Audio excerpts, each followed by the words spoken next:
Hi, and welcome to episode 3 of Random Jank. So for the last couple of weeks I've actually been talking about decks, how to build them, what's in them, but I get a sense that not everybody's going to understand why I build the kind of decks that I've built. I've been actually collecting these cards since around Tempest came out, which was in 1997. It's 15 years of collecting these little cardboard things that have pretty pictures on them. And where I come from, especially when I grew up poor, you don't necessarily have enough money to buy all the cards that you need for the decks. Instead, you just kind of build decks with whatever you have lying around. So today we're actually going to go on a little bit of a time warp journey and talk about the cards that I actually used to build decks with way back in high school when I would actually play games for fun, rather than just trying to win. So these are my top 5 cards of gaming past. Number 5, Spined Worm.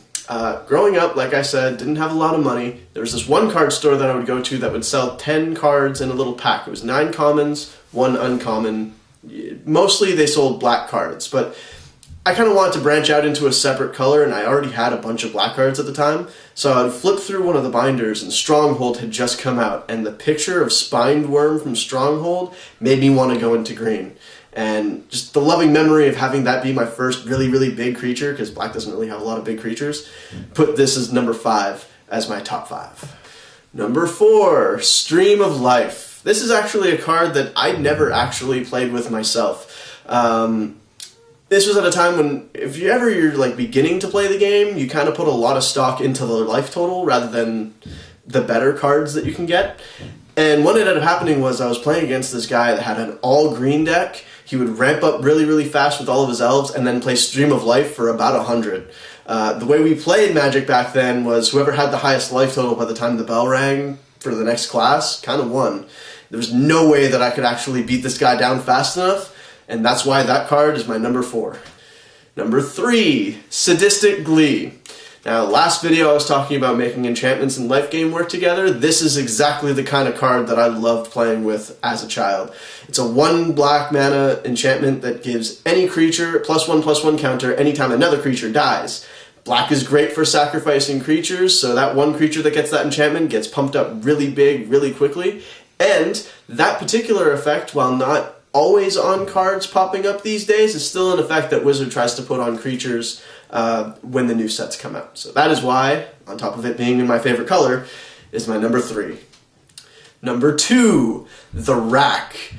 Absolutely painful card, because especially as a beginner, whenever I had any opportunity to cast spells from my hand, I would cast them because I felt if I had enough protection on the board, nobody would actually attack me. Well, this card actually punished me very, very badly for playing like that, and I never really got out of the habit of doing it either, so if they ever reprint that card, I'm screwed. But that's why it's my number 2. Number 1. Now, this is actually going to be a little bit of a long story, but if you stick with it, it's going to be very, very funny. See, growing up, like I said, not the biggest card pool in the world, but because I was playing with a lot of older cards, and a lot of my friends were also playing with older cards, there would be every once in a while where we would make a deck and everybody would actually end up with the same card in it. This is a bad card. It's an absolutely horrible card. It would never see a reprint because it's never even seen play. It's a bad card. But because it was so bad, and even back then in my naivety thinking that any card can be made into any deck, we all realized it was bad. We all came up with a really, really funny way of bringing it out. And essentially, right before we would cast this card, we would all talk about how badly everybody else was going to lose because we cast this card. And it would start off really simple. Like, oh, well, I'm casting this. There's no way you're going to come back from it. You should just quit playing the game entirely. It actually gets a lot worse from there, but this is kind of a PG video, so I can't really go that far.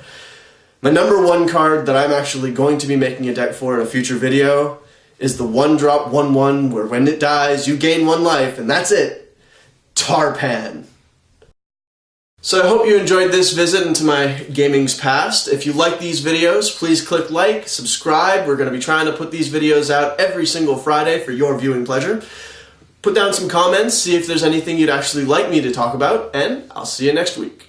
Their own way of dividing up the cards. The way I usually do it is by color and by type. All the spells go on top, all the creatures go on the bottom. necessarily being a solid concept to just build a deck around. The thing is, this is Random Jank, not random top decks. And whenever